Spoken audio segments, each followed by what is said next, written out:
বাংলাদেশে যতগুলো চাকরির সেক্টর গুলো রয়েছে সমস্ত চাকরির সেক্টরে এরকম অঙ্কগুলো এসে থাকে, যে বলা থাকে যে যদি তেলের মূল্য 25% বৃদ্ধি পায় তবে তেলের ব্যবহার শতকরা কত কমালে তেল বাবদ বৃদ্ধি পাবে না।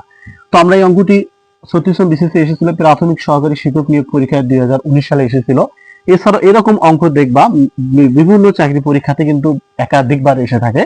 তো এই অঙ্ক যদি আসে তো আমরা কিভাবে শর্টকাট নিয়মে সমাধান করব সেটা আজকে শিখব। যেহেতু কোনো পণ্যের দাম যদি বৃদ্ধি পায় তো অবশ্যই আমাদেরকে কি করতে হবে, সেই পণ্য ব্যবহার কমিয়ে দিতে হবে। তাহলে যদি আমি কমিয়ে দিতে পারি তাহলে কিন্তু আমাদের কিন্তু সেই পণ্যটার দাম কিন্তু আর স্বাভাবিকভাবে বৃদ্ধি পাবে না। যদি এরকম অঙ্ক আসে তো ফার্স্ট টাইম আমরা যে কাজটা করব, শর্টকাট নিয়ম, যদি এখানে 25% বৃদ্ধি তো উপরে আমরা 25 নেব, ওকে। আর যদি পার্সেন্টের জন্য আমরা কি লিখবো 100, এই 100 সাথে কি করব 25 যোগ করে দেবো, তাহলে কত হবে 125। যদি বলছে শতকরা, এখানে আমরা শতকরা 100 দিয়ে দেবো।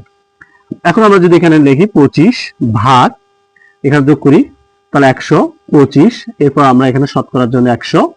তো এখন যদি আমরা কাটাকাটি করি 125 এর মধ্যে যাই হচ্ছে 5 বার, 5 দ্বারা যদি আমি 100 কে কাটি তাহলে হবে 20, তাহলে আমাদের অ্যান্সার হবে হচ্ছে 20%। তাহলে আমাদের 20% যদি আমি কমাই তাহলে আমাদের তেলের ব্যবহার যদি 20% কমানো যায় তাহলে তেলের দাম আর বৃদ্ধি পাবে না। যদি অঙ্কটি ভালো লাগে অবশ্যই শেয়ার করে দিবেন। সবাইকে ধন্যবাদ।